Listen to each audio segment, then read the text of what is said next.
Certainly, what's interesting, Dan, is the juxtaposition between really what's been a risk-on market year to date, with tech stocks still concentrating leadership, momentum factor leading, cyclicals rallying, equity risk premium almost being absent, and here you have Buffett saying, "No, wait a minute, I'm trimming my Apple position, I'm trimming Paramount, it's a headache, I'm building my cash position."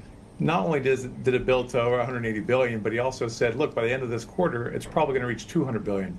So I think what he's saying is there's just not a lot of great opportunities. But I think also, Dan, you have to remember that this is just a fantastic higher for longer interest rate play.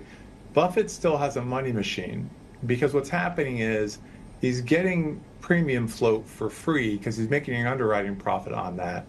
And he's turning that into basically 5% yields on that boatload of cash on the T-bills.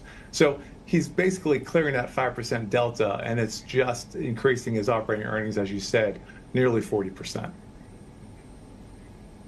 Okay, interesting to also see Warren Buffett kind of praising Fed Chair Jake Powell here for his navigation of the economy as well. How else do you think Berkshire might actually benefit from higher for longer rates if that is what eventuates from the Fed? Yeah, well, it's just a huge advantage when you think about it, because think about what's happening with the big six U.S. banks that have reported their Q1 earnings.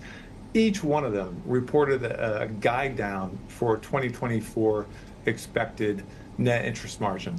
So that's basically telling you that what's happening is their cost of funding is increased, Dan. They basically have to pay 5% CDs, 5% for deposits, whereas Buffett, because they're earning an underwriting profit on their $168 billion of premium float that they're currently holding, they're clearing that whole 5%.